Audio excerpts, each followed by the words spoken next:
Bigger than an Escape, but smaller than an Explorer, the Edge is Ford's midsize crossover utility. Now, when this vehicle was first introduced for the 2007 model year, it was something of an innovative product for the company. You see, it was one of their first vehicles to launch with the brand new 3.5-liter Duratec V6 engine. Now, fast forward to 2011, the Edge was pretty significantly refreshed, and it was the first vehicle to get My Ford Touch. Then again, lightning strikes twice in 2012. It was also one of the first vehicles to get the company's new 2-liter EcoBoost turbocharged 4-cylinder engine. It's something of an innovative vehicle for Ford, but is it still cutting edge in 2013, or is it about as sharp as a balloon animal? Well, let's find out.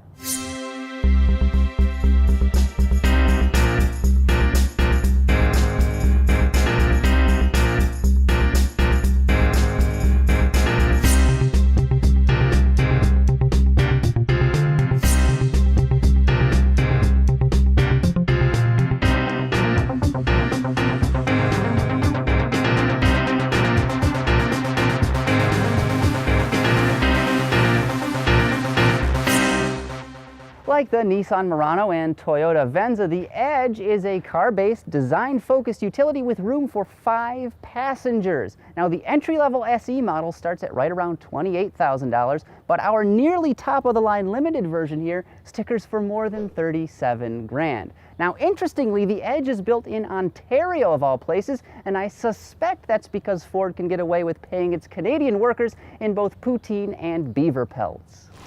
With its back seats folded, the Edge offers about 69 cubic feet of storage space. That's almost identical to its primary rivals. The vehicle is also a pretty good passenger hauler. The 60/40 split rear bench is roomy and adjustable, plus you can fold down the seat backs with the push of a button from the cargo area, though you do have to manually put them back up again. Believe it or not, 3 different engines are available under the Edge's hood. The base power plant is a 3.5-liter V6 that delivers a class-competitive 285 horsepower. For an additional $995, you can opt for an efficient 2-liter EcoBoost engine. It puts out 240 ponies and more torque than the base unit. The top offering is a 305 horsepower V6 in the Sport model. As for transmissions, a somewhat clunky 6-speed automatic is standard on every Edge. For year-round grip, all-wheel drive is available with either 6-cylinder engine, though EcoBoosted models are front drive only. The model I've been testing features that 3.5-liter engine and 2-wheel drive. On the efficiency front, it stickers at 19 miles per gallon city and 27 highway, which results in a combined score of 22 mpg, a figure we've actually managed to beat, if only just. Speaking of gasoline, a convenient capless fuel filler will save you tens of seconds at the pump. The Edge's interior is quite nice, and the materials are pretty attractive, as is the overall design, which is pleasingly straightforward, though the leather on the seats here is a little bit down market. While far from perfect, the build quality is better than the Toyota Venza I tested a few weeks ago. So over here on the center stack is the much-decried My Ford Touch infotainment system. In my experience, it's not perfect. It can be a bit sluggish at times, but it is far from the electronic death sentence others have made it out to be. People complain that it's unresponsive, that it's hard to use, and that it crashes like a drunk driver, but personally, I have experienced none of these issues in this Ford Edge right here. Of course, that's not to say others haven't had issues, but I've been in the clear. Perhaps Ford's software updates are helping. And here's a little secret. Spend an hour or so poking around the different screens and playing with the touch-sensitive buttons, and I bet you're going to figure it all out. Additionally, the instrument cluster features some digital enhancements. There are 2 customizable screens on either side of the speedometer. They display things like navigation directions, fuel economy, and entertainment options. They're controlled by steering wheel mounted plus pads, kind of like an old school Nintendo game. Now, like my opinion of My Ford Touch, I'm going to go against the grain a little bit here on this next point. One of my favorite features of the cabin is right here. Our test model Edge is equipped with a traditional ignition, which means you get an honest-to-goodness flat piece of steel, a key, and you stick it into a slot. And guess what? You twist it and it works every single time. I much prefer this traditional solution to newer push-button ignitions.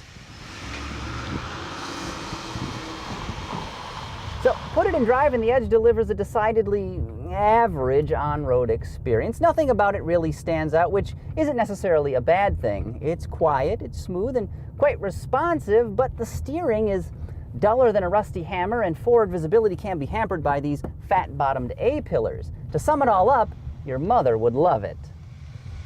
This vehicle's 3.5-liter V6 has a lot of top-end pull, and when that tachometer needle gets to about 5,000 RPM, it just surges ahead.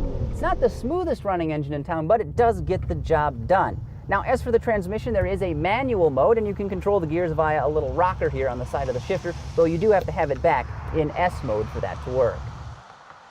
So, after more than half a dozen years on the market, has Ford's Edge lost its edge, or is this still an important product for the Blue Oval brand?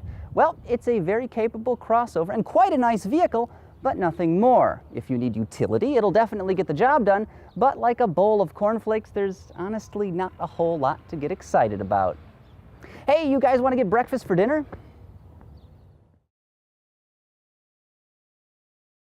For more on this review and others like it, visit autoguide.com.